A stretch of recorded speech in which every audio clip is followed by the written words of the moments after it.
So I want you to think about you're in ninth grade, you're in class, the principal, you recognize the voice, gets on the intercom and reads the following statement to everybody. Do not use ChatGPT or any other automated writing tool for school papers. This is cheating and will not be tolerated. If you're caught using ChatGPT or any other automated writing tools for school papers, there will be serious consequences. This is an actual statement that a principal said about ChatGPT.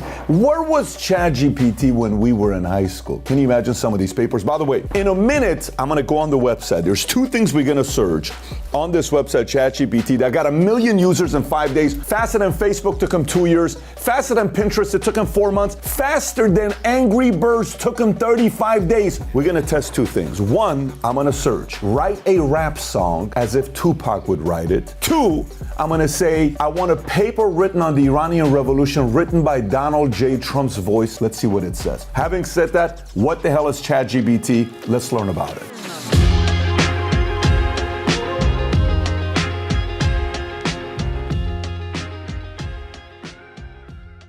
So let's get right into it. By the way, just out of curiosity, who do you think is behind this ChatGPT? Meaning, who do you think started a company in 2015? What if I told you a guy named Sam Altman and another guy named Elon Musk were the co-chairs when they first started the company? And some of the names of people that committed to giving $1 billion to this nonprofit were Peter Thiel, Reid Hoffman, Jessica Livingston. They brought a CTO from Stripe named Greg Brockman, and they brought the world leading expert in machine learning. On top of that, it's almost like saying the Justice League of computer scientists. The most brilliant minds came together and saying, what can we do to innovate and advance open AIs in ways no one's ever seen before? And that's exactly what they've done.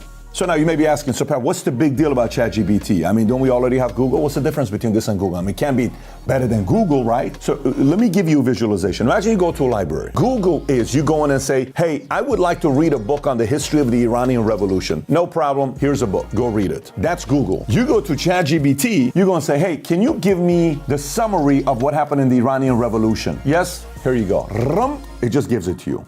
Here, you go do it yourself. Here, I'm gonna interact with you. And by the way, in Google, you're talking to a website. In ChatGPT, it's as if you're talking to a human being writing back to you in a conversational style. Okay, let me just put it to you this way. New York Times just came out with an article saying this is a code red for Google. And Elon Musk said in a tweet, this is scary good. We're not far from dangerously strong AI. So let me kind of give you an example. I'm gonna go on the website right now like I promised you earlier. Let's see what happens if I type in, write a song like Tupac. Let's see what it says. Okay. By the way, just so you know, the website's already crashed. While I'm searching it, it already crashed. It's constantly crashing. You can read about this. So now write a song like Tupac. Let's see what it says. It's doing it for me right now. Here's a sample Tupac-inspired song. Keep in mind that I'm a huge language model and do not have personal experience or feelings, or so my lyrics not capture the same emotion or depth as Tupac's work. Now, verse 1. I was born in the gutter, raised in the streets. Mama was a hustler, daddy was deceased. I had to fend for myself, no time to sleep. The only way to survive was to stay on my feet. I'm a warrior, I won't back down. I'll fight for what I believe, won't let them push me around. I'm a soldier, I won't give in. I'll stand tall even when it feels like the world is caving in. This is insane, by the way, that this is happening in real time right now. I've seen the worst that life has to offer, but I won't let it bring me down. I'll rise up and prosper. I've been knocked down, but I won't stay on the ground. I'll get back up and I'll wear a crown. I'm a warrior, I won't back down, and it keeps going back to it. It's doing it right now. By the way, this is still going. It's still going by itself. It's writing the song in a minute. How crazy is this, Mario? Okay, let me do another one here for you. Write a paper on Iran revolution,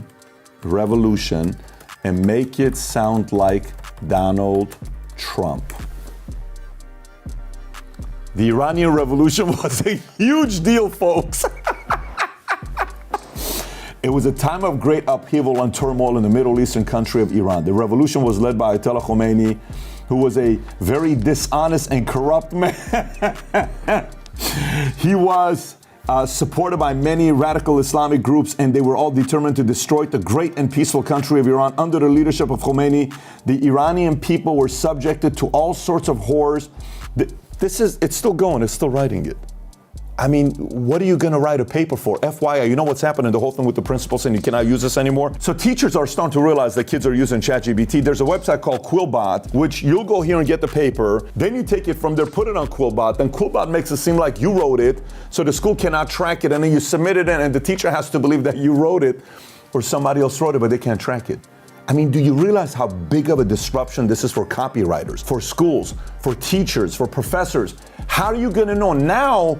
To kind of get things to be more real life, you have to write the paper in class to believe that the person wrote it, not a website wrote it. Anyways, this is the website and what it's doing that's revolutionizing many different industries. However, were they the first to do this? Did anybody else do this, and what happened to them? What if I told you both Microsoft and Meta tried to do this and they both flopped for different reasons? Microsoft did it with a company called Tay for 24 hours. This was like in 2015 or 2016. And it was all AI, generated content that's coming up, and it's doing it itself until all of a sudden the tweets went from being a good human being to being a white supremacist, literally calling out feminists within 24 hours.